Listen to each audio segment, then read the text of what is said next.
Olá, pessoal, boa tarde. Só estou passando aqui para avisar que a gente vai começar em instantes. Estamos aguardando aqueles 5 minutinhos iniciais só para o pessoal se conectar, mas em 5 minutinhos a gente começa. Obrigada.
Olá, boa tarde a todos. Em primeiro lugar, eu quero agradecer a presença de vocês em mais um webinar promovido pela CCE. E antes de começarmos, eu quero convidar a todos para assistirem o nosso vídeo institucional.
Bom, hoje o nosso tema é o cálculo preliminar das extensões de outorga propostas na CT 5620 de 102 meses e será apresentado pelo nosso gerente de contabilização e liquidação, Ediléo Cardoso. Mas antes de iniciarmos, gostaria de convidar o presidente da CCE, Rui Altieri, para fazer a abertura oficial do evento. Oi, Rui, boa tarde. Boa tarde, Aline. Boa tarde a todos. Obrigado pela presença. Aqui nós estamos chegando mais uma vez para prestar conta daquele compromisso que nós assumimos dia 30 de setembro, né? Publicar no menor prazo possível todo o cálculo de acordo com a consulta pública 53 da ANEEL. Nós conseguimos antecipar em uma semana a publicação dos dados antes do encerramento da consulta pública, isso dá um prazo razoável para os senhores analisarem, eventualmente tirarem dúvidas conosco, nós estamos aqui para esclarecer. O objetivo aqui é transparência e dar aos senhores condições de uma boa participação na consulta pública. Uma consulta pública cujo resultado vai ser, sem dúvida nenhuma, resolver o nosso principal problema dos últimos anos, que é o passivo do GSE. Eu não vou falar muito, não, deixa o Ediléo explicar. Só fazer uma ressalva, nós sempre falávamos em 103 meses, né? Como nós conseguimos antecipar em 30 dias o nosso cálculo, nós não temos o mês de setembro ainda pronto para ser calculado. Tem que passar pela contabilização, liquidação e certificação. Como isso ainda não ocorreu, ou não podemos calculá-lo ainda. Assim que for possível, nós vamos já incluir no cálculo definitivo o resultado da consulta pública, que esperamos que seja no menor prazo possível. Aline, eu vou encerrar por aqui, vou passar já a palavra para o Ediléo, para ele já continuar, tá bom? Obrigado, pessoal. Bom evento a todos. Né? Obrigada, Rui. Só, Ediléo, desculpa, antes de você falar, só queria fazer um combinado com o pessoal, que caso vocês tenham perguntas, vocês podem mandar aqui pelo bate-papo mesmo, e a gente lê ao final da apresentação, ou vocês podem acionar a mãozinha que fica do lado direito da tela de vocês, e aí a gente abre os microfones para vocês fazerem as perguntas, combinado? Agora é com você, Ediléo. Obrigada. Obrigado, Aline. Obrigado, Dr. Rui. E quero começar também agradecendo a todos, desejando uma boa tarde. Obrigado pela participação de vocês aqui. É com muito orgulho que a gente traz, como o Rui trouxe, né, com essa antecipação aí de um mês e ainda dentro do período da consulta pública, que aceita contribuições até a sexta-feira dessa semana, a gente traz para vocês os resultados de todo o período possível de se calcular até o momento, que é a referência a agosto, né, de 2020. Então, eu vou aguardar o pessoal da equipe liberar aqui a possibilidade de compartilhamento para mim, por favor, para poder subir a tela para vocês e a gente iniciar já com a nossa apresentação. Perfeito. Então está aqui.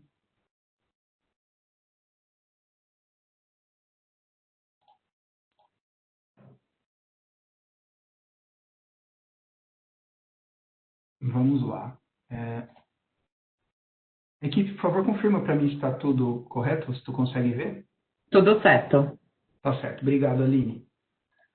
Bom, pessoal, começando com o nosso cronograma, a gente aqui demonstra em que etapa estamos, né, desse trabalho. Nós já então temos audiência pública aberta, quase em prazo de fechamento, como eu disse na sexta-feira.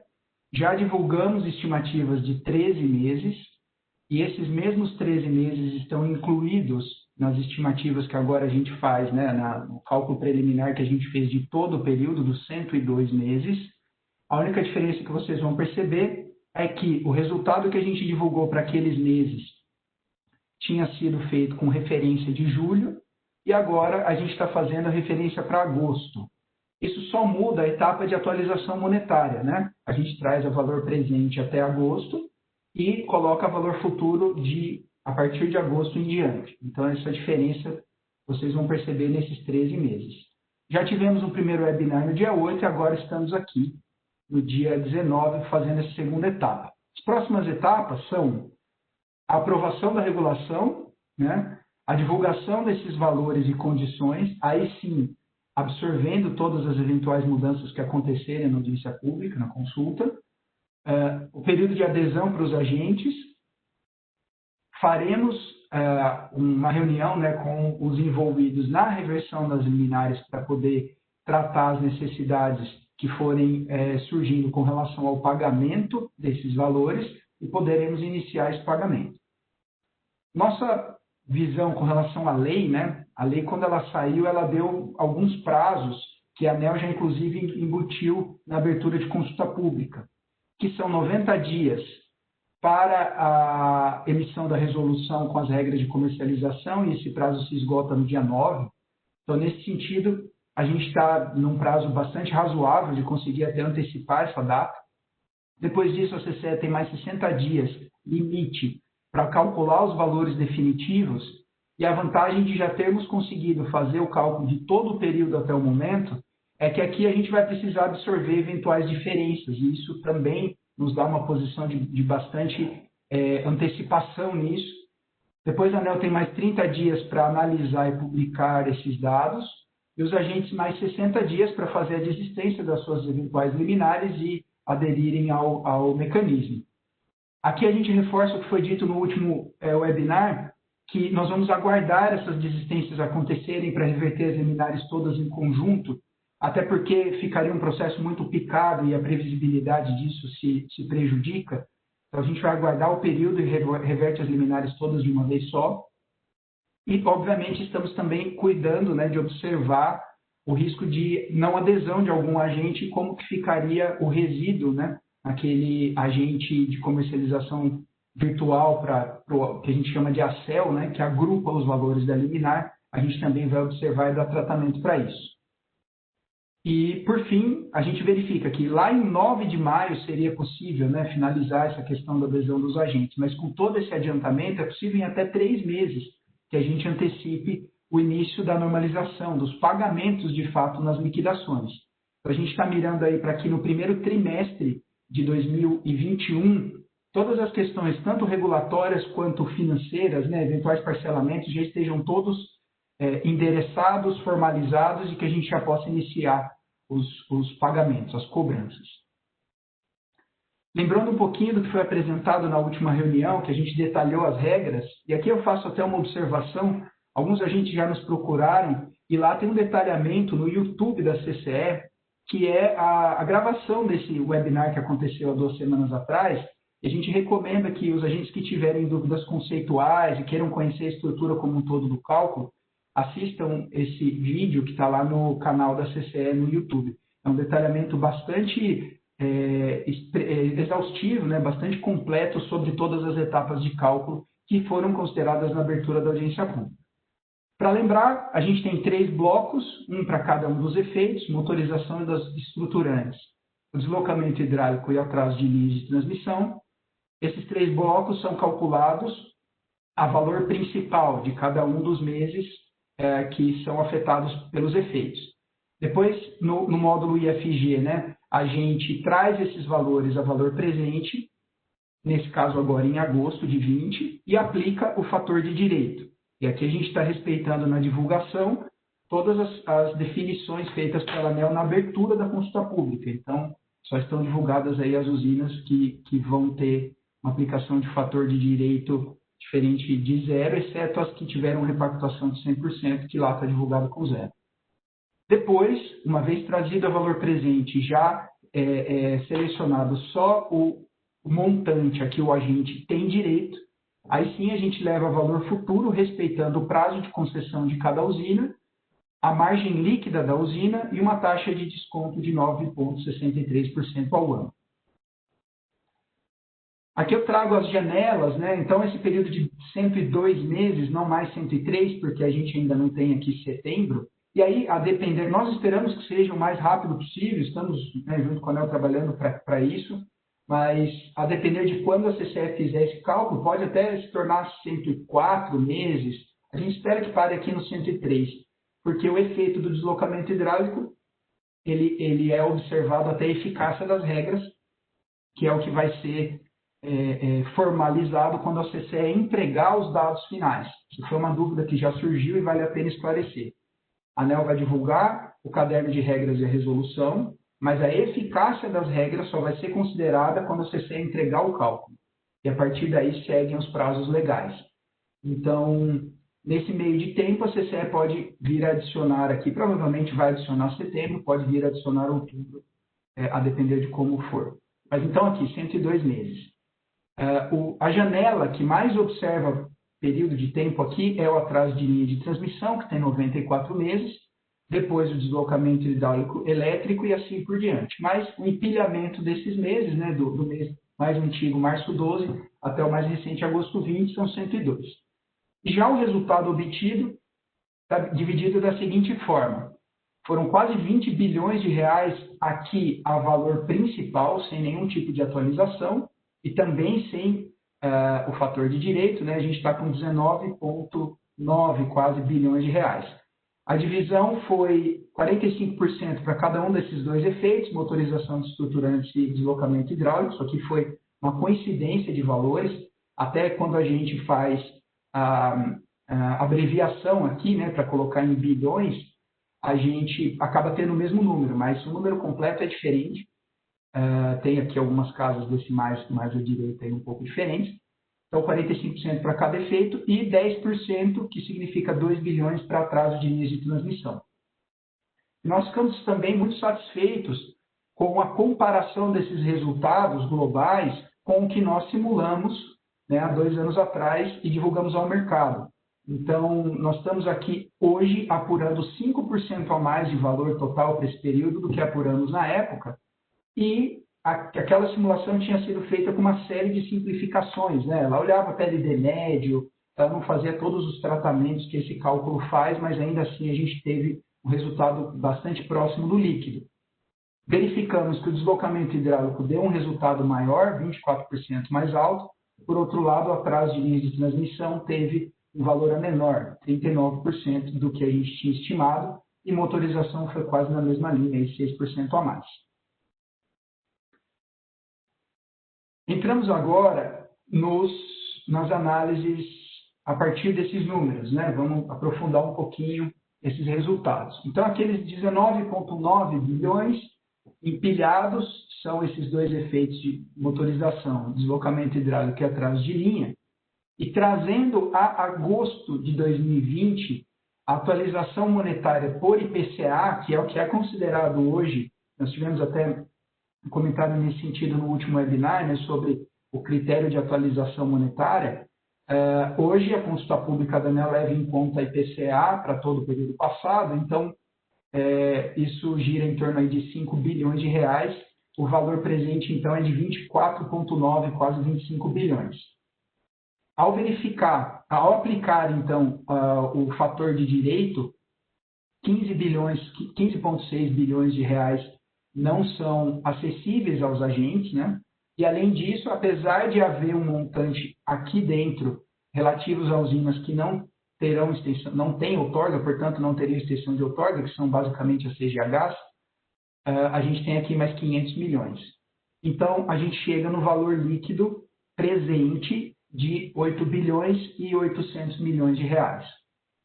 Essa proporção foi bastante parecida, né, com o que a gente observou em 13 meses também, apesar de haver algumas diferenças, porque algumas usinas podem ter tido resultados diferentes em outros, a depender dos meses, e tem o seu fator diminuído. Aqui a gente está falando de cotas, que não tem, nesse caso, né, divulgado nenhum resultado para usinas de cotas, Itaipu e as usinas que tiveram repactuação do risco hidrológico, que só tem direito ao montante não repactuado em todo o período.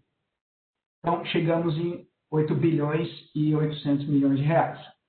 Esse mesmo valor, ele é levado ao valor futuro, como eu coloquei, usando margem líquida e a taxa de desconto. Na média, essas usinas que participam do mecanismo, são 423 usinas que têm resultado divulgado aqui, elas têm ainda 14 anos de outorga vigente. Então, na média, a gente aplicou aqui 9,63% a 14 anos. E respeitando, então, toda a margem líquida de cada uma das usinas. Essa visão, né, do que seria o valor futuro traz 24 bilhões quase a mais e a gente chega a um total de 32,7 bilhões de reais a valor futuro. A gente sempre reforça que isso aqui é indicativo, né? Porque cada usina tem um prazo de concessão. Para uma eu estendi por 10 anos, para outra por 12 anos. Então, esse valor futuro aqui não é exatamente um conceito contábil, né? Porque o dinheiro teve valor por um período de tempo diferente para cada uma das usinas. Mas de hoje, né, de agosto 20, observando esse valor no futuro e acumulando, empilhando esses valores, a gente chega em 32,7 milhões. Abrindo um pouco esses resultados, a gente observa o seguinte: dessas 423 usinas, até um ano, então de 0 a 365 dias, nós temos 192 usinas, dá 45% do total, quase metade aí do total de usinas. Entre 1 e 2 anos, nós temos 31% das usinas, que dá mais 130 empreendimentos. E só passou de 2 anos, né, inclusive atingindo o limite legal, 101 usinas. Essas 101 usinas, dessas 101 usinas, 3 delas ultrapassaram o limite legal, 2 aqui entre 6, aqui a gente está falando de 7 anos, né, a partir de 7, a partir de 8. Então tem uma que está entre 9 e 10 anos, outra que está entre 10 e 11, mas o limite legal traz essa extensão a 7 anos. Uma das usinas a gente nem teve condição de calcular por conta dos parâmetros, né, da elevada proporção entre o que ela tem para receber e a margem líquida da usina, pela taxa de desconto aplicada. Então, esse cálculo não convergiu, ele não foi possível de ser realizado, mas isso também significa que essa usina ultrapassou o limite de 7 anos estabelecido na lei. Tá? Então, é bem interessante que 75% quase, né, a gente está falando aqui de 76%, na verdade, das usinas, 3/4, está entre 0 e 2 anos de extensão de outorga no resultado total.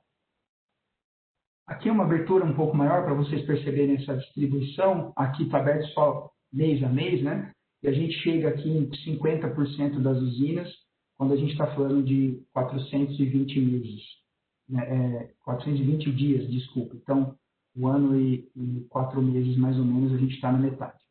Aqui mais a título informativo. Eu trago novamente esse gráfico agora atualizado para os 102 meses, para a gente observar a concentração, qual foi o comportamento dessas usinas, né?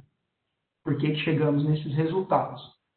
Afinal das contas, a extensão de outorga em dias, ela depende do valor presente a ser recebido, né? O tempo de outorga vigente da usina, ou seja, o quanto esse valor vai ser acrescido por taxa de desconto, A margem líquida da usina, que depende bastante do tamanho da usina, da garantia física da usina, né?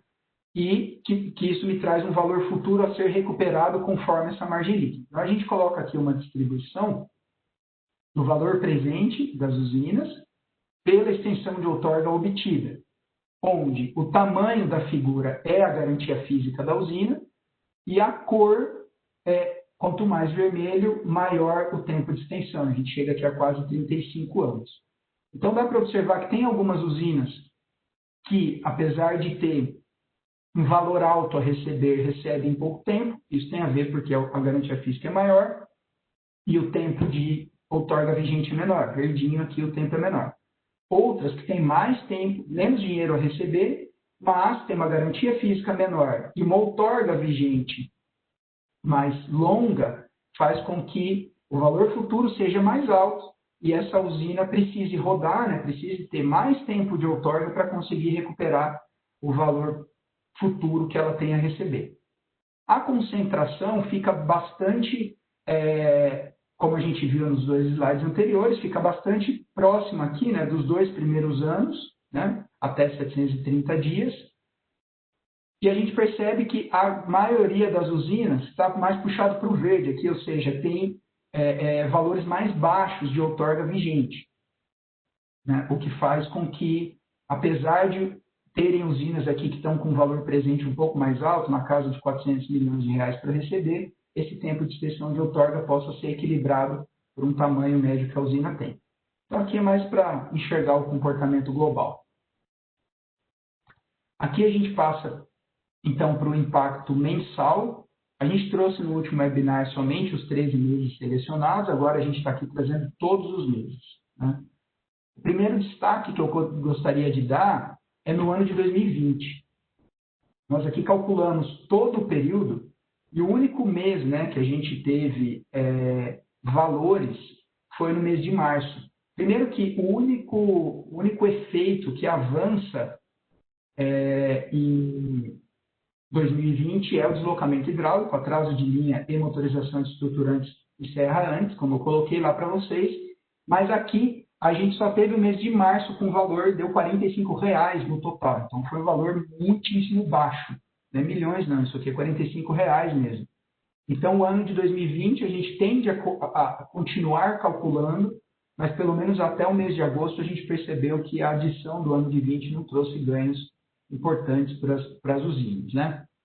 Selecionando o atraso de linha de transmissão, a gente percebe que tem valores mais importantes, como já era de se esperar no ano de 2017, aqui para todo o MRE, né, para todo o mercado. O deslocamento hidráulico, ele está bastante concentrado aqui entre os anos de 2013 a 2015, um destaque principal para 13 e 15, né, 14 foi um pouco menor em quantidade. Depois a gente até tem deslocamento hidráulico, mas ele fica bastante reduzido, né? E lembrando que a gente já tem o deslocamento energético, como foi explicado, sendo apurado a partir de 2017. Então, com relação a esses efeitos, a gente está observando principalmente o efeito do elétrico. Depois, por motorização de usinas estruturantes, a gente tem um valor importante aqui entre 2014 e 2015, quando a gente estava numa curva mais acentuada de Giral e Santo Antônio, e esses efeitos aqui de 2017 e 2018 são primordialmente decorrentes da motorização de Belo Monte. Isso aqui também fica bem destacado aqui. E por fim, a gente trouxe 4 exemplos, aqui são usinas, uma de cada submercado, exatamente para perceber que existem efeitos bastante próximos e alguns que, por dependerem, né, da sazonalização das usinas, da condição que a usina tinha no mês em que aquele efeito aconteceu, pode dar resultados, às vezes um pouco diferentes ou até ligeiramente diferentes entre as usinas. Eu vou começar aqui com atraso de linha de transmissão, deixa eu só colocar ele sozinho. Então, atraso de linhas de transmissão, a gente percebe que tem momentos, né? Aqui eu tenho uma usina no norte, uma no sul, uma no sudeste e uma no nordeste. Então, você percebe que tem efeitos, né? Para uma usina de um mês para o outro, aqui de abril para maio, foi crescente. O efeito de abril para maio para outra usina foi decrescente, assim como para essa aqui no Nordeste, né? Então, Sudeste e Nordeste. E não somente a questão da localização, né, do PLD, que é o que faz a diferença dependendo dos efeitos, mas dá para observar que se naquele momento houve mais vertida turbinável, no momento em que a usina mais participou, portanto, ela arcou com maiores efeitos no passado e agora ela está sendo ressarcida por isso. Então, existe uma situação bastante particular por usina. Quando a gente olha o deslocamento hidráulico, como eu falei, a gente percebe pouquíssimos efeitos de 17 para cá, mas também depende muito de como a usina se comportou na MRE no período. Então, essa usina aqui do Nordeste teve um valor crescente de agosto a dezembro, quando a gente percebe uma curva diferente para essas duas usinas que são aqui do Sul e do Sudeste, né? Por fim, quando a gente olha o efeito da motorização, deixa eu deixar só ele também, o efeito da motorização das usinas estruturantes, aqui a gente percebe alguma diferença também sensível em alguns meses entre as usinas, alguns momentos em que ela recebeu pouco. Perceba que essa usina teve toda a concentração do efeito mais no começo do ano e essa usina teve um efeito mais distribuído. Tem tudo a ver também com a forma como a usina operou no MRE na época. E aqui eu encerro a nossa apresentação para poder aproveitar aí os próximos 30 minutos e deixar o período aberto aí para esclarecer dúvidas dos agentes. Agradeço a atenção de todos e informo que, então, reforço, na verdade, né, que os nossos próximos passos serão acompanhar a continuidade da consulta pública, que se encerra aqui na sexta-feira, as contribuições, depois absorver e tratar essas eventuais diferenças que surjam de lá, fazer os cálculos absorvendo isso, né, e divulgar novamente para o mercado, e a partir de então a gente entra na discussão, a partir dessa divulgação, a gente entra na discussão dos valores das lineares, dos parcelamentos e tudo mais. Obrigado, gente. Obrigada, Diléo. Diléo, a gente já tem algumas perguntas aqui. A primeira é da Cristina Lima. Ela coloca assim: boa tarde, gostaria de saber a razão para a diferença de 39% para o atraso das linhas de transmissão. Obrigada. Vamos lá. A gente está aqui com o pessoal da equipe de preços também, que ajudou a gente a acompanhar essas discussões. A CCE, ela utilizou os dados que foram disponibilizados pelo ONS na consulta pública. Então, atraso de linha de transmissão, ela é um cálculo da distribuição daquela energia vertida turbinável elegível que foi informada pelo ONS. Houve uma série de reuniões antes disso, onde o ONS detalhou os critérios, mas a principal diferença foi na premissa mesmo, né? A premissa que a CCE utilizou foi bastante simplificada na época, verificando toda a vertida que existiu. O ONS entrou um pouco mais em detalhes aí com relação ao momento, ao que estava acontecendo naquele instante onde a vertida aconteceu, se de fato havia uma disponibilidade de linha, se aquilo tinha sido considerado no modelo ou não. Você quer detalhar, Humberto, por favor? É só confirmar mesmo isso que você mencionou, Ediléo. A gente relembra que na época, uma vez que a discussão começou na CCE, na EPE, a gente partiu da premissa que a gente não teria esses dados do ONS para fazer esse cálculo. Então, a gente passou a utilizar os dados basicamente do DECOMP que a gente tinha. Então, a gente utilizou os limites do DECOMP, as informações de vazões do DECOMP, então a gente passou todos esses cálculos fazendo com base no DECOMP. Depois, no cálculo do ONS, já foi utilizado os valores verificados mesmo da época. Até a questão dos momentos que as linhas de transmissões ali associadas, principalmente a Santo Antônio e Giral, elas teriam períodos que já estavam em teste, então ultrapassavam o valor indicado ali no modelo DECOMP. Porque no DECOMP a gente só utilizava os valores outorgados, né? Ou seja, o limite por exemplo, num dos casos, né, enquanto só tinha um bipolo, a gente utilizava o limite de apenas um bipolo. Mas nos testes, como tinha 2 bipolos, eles já ultrapassavam esses valores. Então, por isso, a gente consideraria que essa daí seria uma das maiores diferenças para contribuir nessa redução aí em torno de 36%. Mas como o Ediléo falou, né, foram... desculpa, eu acho que eu errei o valor. Não, isso mesmo. O ponto até, Humberto, que eu queria confirmar é o seguinte: eventuais contribuições ou evoluções que os agentes identifiquem nessa metodologia, elas podem e até devem ser discutidas no ambiente da consulta pública. Então, a CCE reforça, né, que os agentes, ao entenderem, né, que os dados de entrada, principalmente, poderiam ser ou a forma da regra poderia ser de um jeito diferente, o local adequado para isso é, de fato, a contribuição lá na CPI. Tá certo, meninos, obrigada. A Cláudia Suano está querendo fazer uma pergunta, ela levantou a mão. Cláudia, eu vou abrir o seu microfone.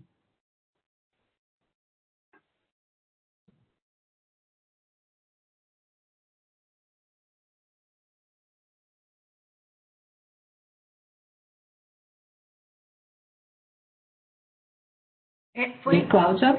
não, foi engano, eu apertei ele sem querer ali. Então tá joia. Obrigada.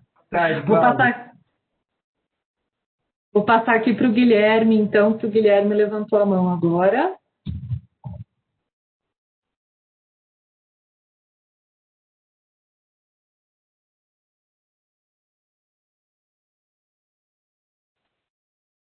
Olá, Guilherme. Tudo bem, obrigado. Eu levantei por querer mesmo. Eu queria fazer uma ponderação que CCE procurasse, sei que é difícil evitar isso, mas procurasse evitar que fosse divulgado esse somatório de valores em diferentes datas, né? Valores ao longo do tempo somados. Essa soma ela não tem expressão econômica e ela pode criar uma dificuldade, inclusive política, para esse assunto.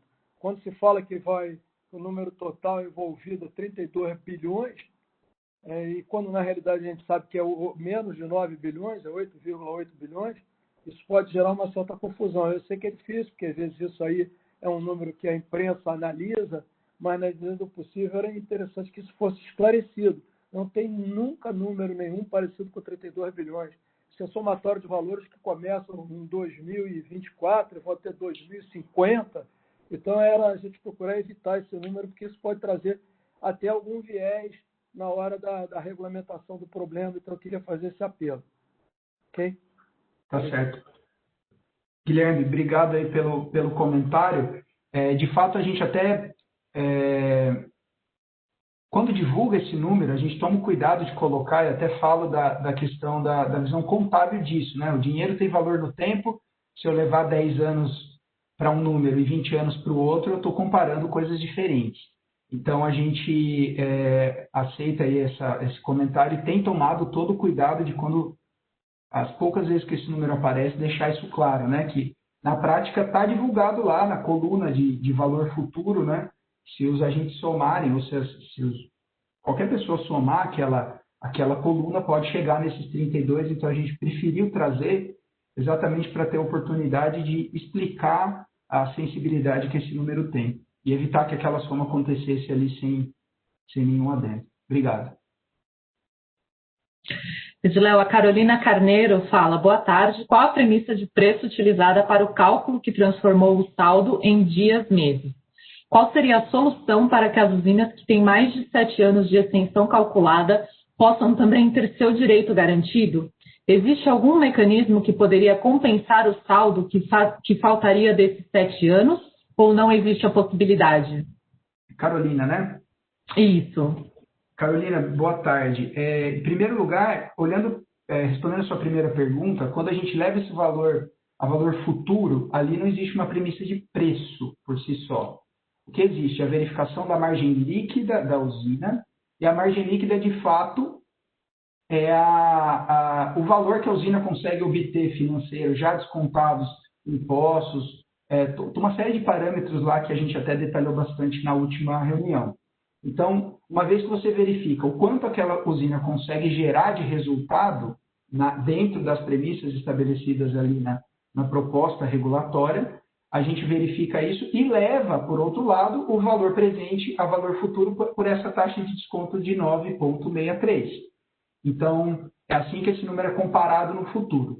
Existe uma função para isso, né? Até o Excel chama essa função de NPER, a gente detalhou essa função nas regras de comercialização, e essa função de fato retorna.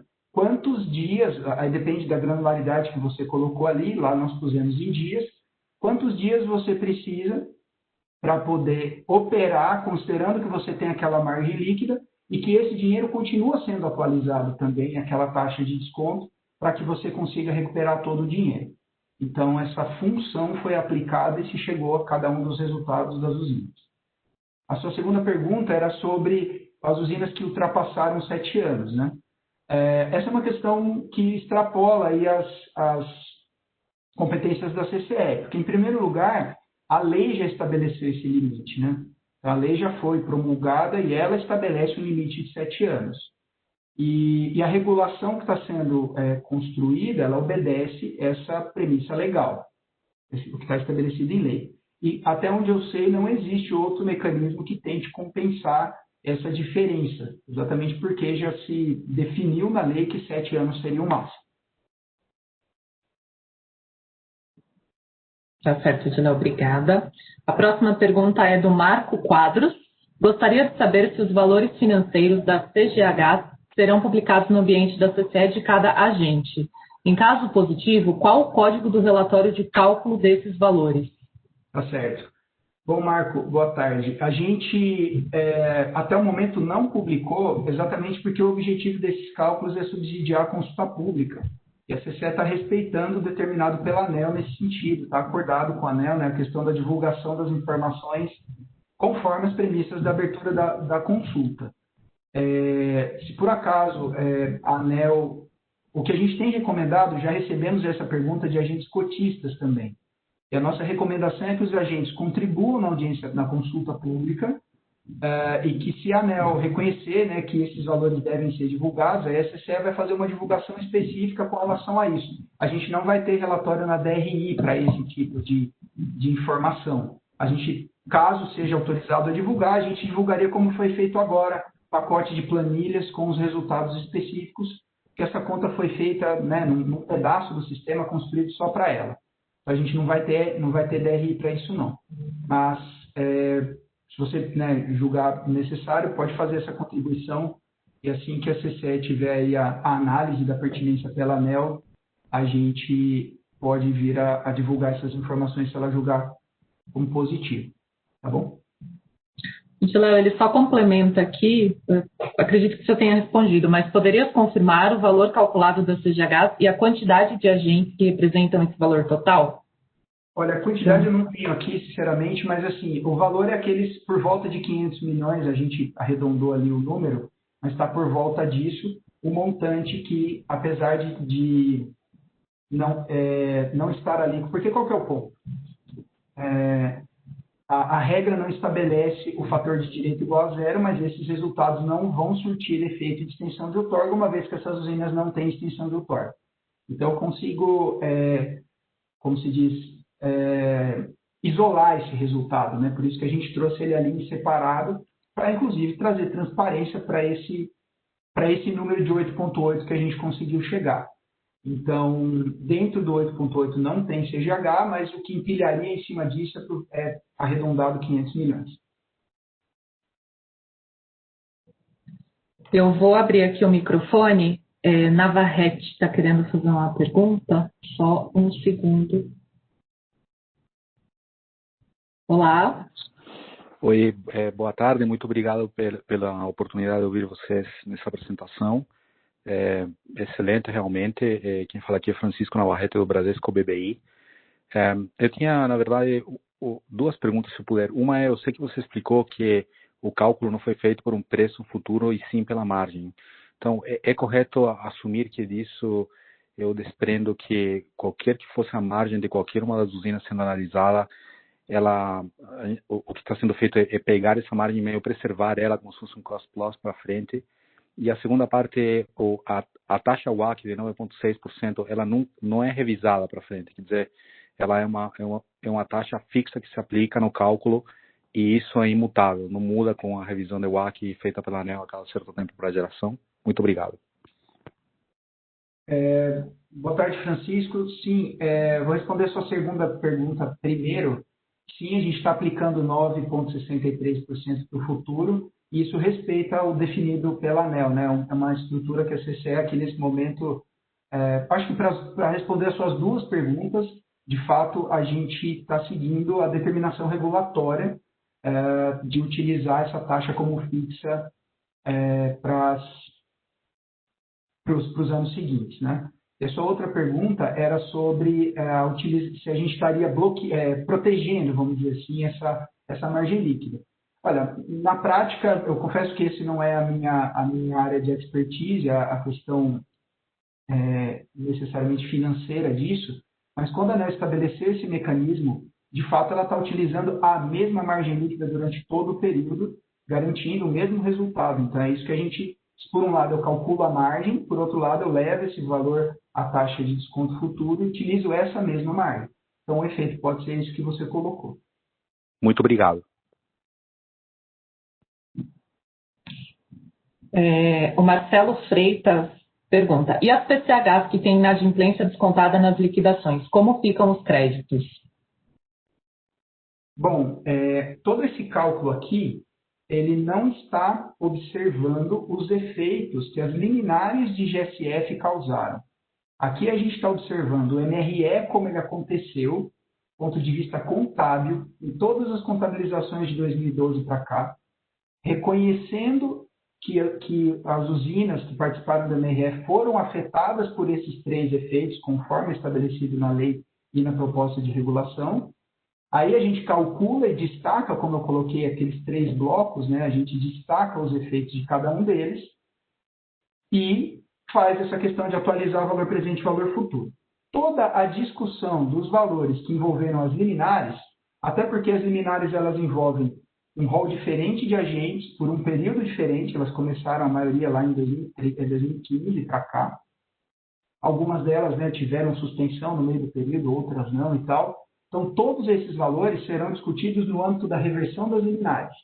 Ou seja, houve inadimplência no período, houve valores lá no começo, alguns agentes que eram credores tinham seu crédito abatido por conta do valor que era cobrado, em razão, era uma PCH pequena, que tinha ali um faturamento positivo esperado, mas o impacto da liminar foi gigantesco, que zerou esse valor de crédito que tinha, mas aí depois os agentes foram protegidos para não ter que pagar. Então, toda essa discussão com relação aos valores financeiros das liminares, elas serão tratadas no âmbito da discussão da reversão das liminares de GSF, bloco 1, bloco 2, bloco 3, que não é o que a gente está discutindo nesse cálculo aqui.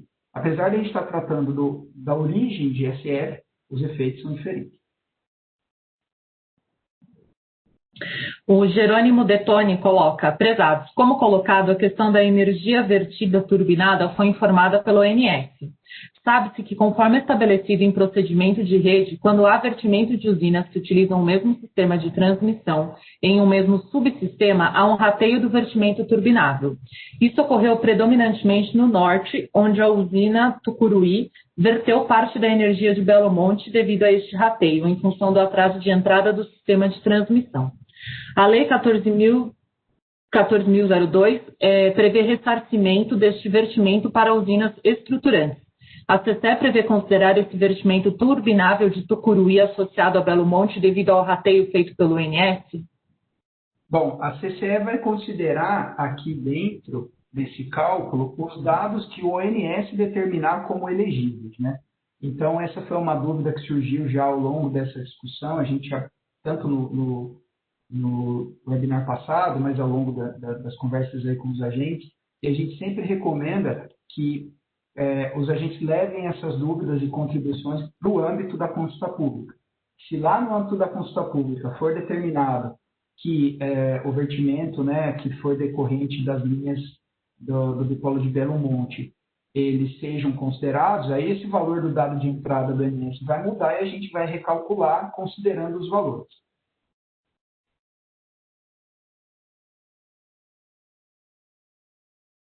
Pedro Henrique coloca, poderiam comentar o racional para estabelecer a premissa de CAE? Pedro, eu vou precisar pedir a sua ajuda, porque nós estamos falando aqui que seria a taxa de atualização. Eu, sinceramente, não preciso se você quiser abrir o microfone, inclusive, para colocar um pouco melhor essa questão. Peraí, deixa eu achar o Pedro aqui. Eu estou vendo aqui que tem mais umas perguntas suas que talvez explique isso, né? Por que os valores são corrigidos por IPCA e não por CAE, semelhante aos cálculos realizados por indexação da RBSE? Entendendo que, apesar de serem eventos diferentes, as empresas prejudicadas deixariam de rentabilizar seu capital próprio à taxa de desconto, na prática, o que seria o OC, né? Essa foi uma discussão que surgiu semana passada, no último webinar.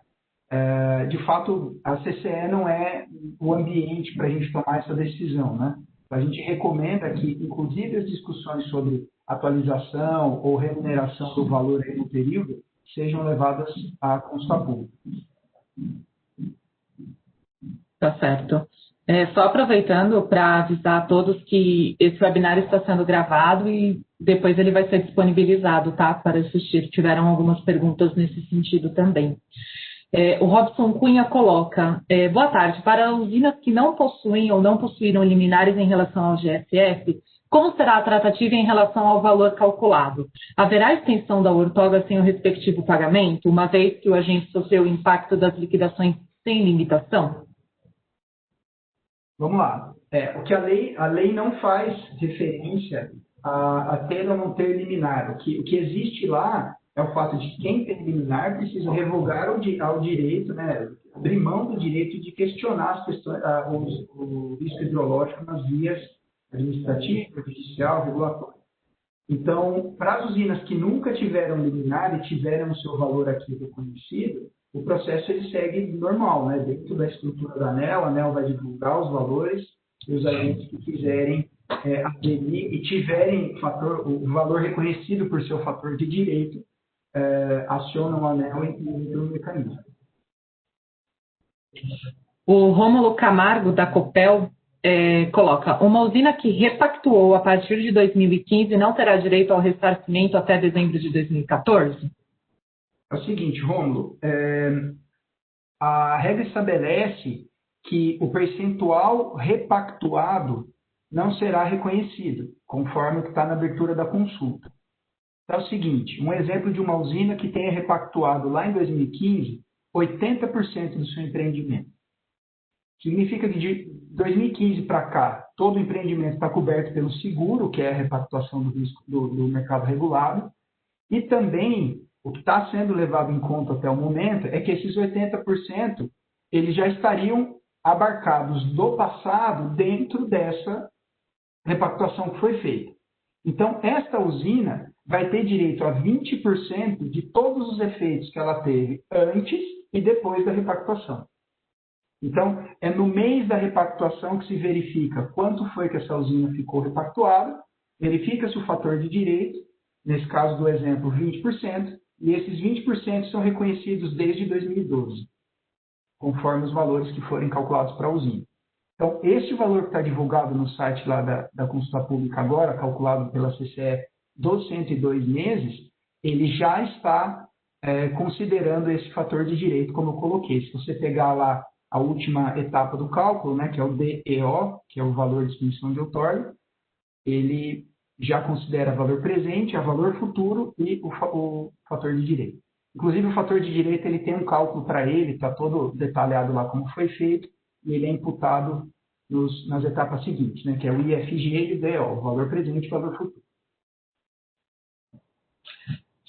O Marco Quadros pergunta aqui, por que as CGHs não podem transferir seus saldos financeiros para aqueles que desejam ampliar sua outorga, pois ainda não alcançaram os 7 anos? O resultado mostra que muitas usinas poderiam ter interesse em absorver esses valores e estender a maior sua outorga, dentro do prazo limite.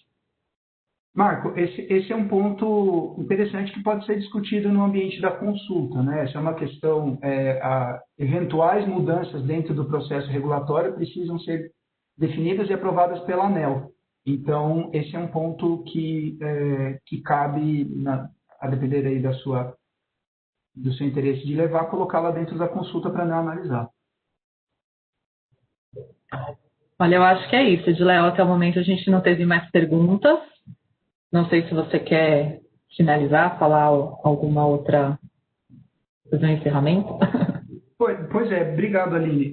Eu agradeço, foram perguntas muito interessantes, agradeço a participação de todos vocês aqui, o acompanhamento desses efeitos. Eu reforço que para a CCE foi muito gratificante poder entregar para o mercado esses resultados com mês de antecedência e com uma semana ainda aí de consulta. A gente até pede desculpas por chamar esse webinar tão em cima da hora, mas é que assim que a gente terminou os cálculos no dia 14, a gente já quis compartilhar e detalhar esses cálculos com vocês, a ponto de que vocês pudessem fazer as últimas contribuições aí nessa última semana da consulta com os dados em mãos. O CCE continua à disposição, nosso central de atendimento tem recebido dúvidas encaminhadas para a gente, mas a gente reforça que as questões conceituais mesmo a CCE sempre encaminha, né, os agentes para levarem na consulta pública. Então, mais uma vez, quando a gente for fazer o dado final, com certeza a gente deve ter mais uma interação com vocês depois do fechamento da consulta,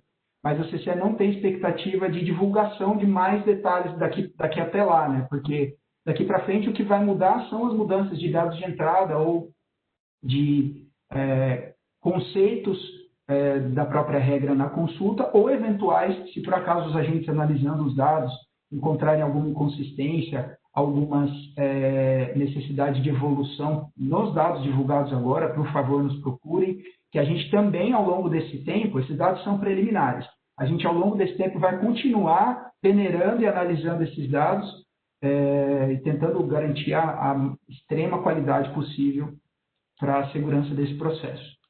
Então, mais uma vez, obrigado para o nosso time, foi muita gente envolvida, né, desde a concepção da ideia, a construção, a operação, o cálculo desses dados mesmo e a garantia de qualidade, e permanecemos à disposição. Muito obrigado aí a todos. Obrigada, Ediléo. Lembrando, então, mais uma vez aqui, que quem tiver mais dúvidas que não conseguiu fazer aqui, fique à vontade para entrar em contato conosco pela central de atendimento, como o Ediléo já falou, e agradeço a participação de todos. Tenham uma boa semana. Tchau, tchau. Tchau, tchau.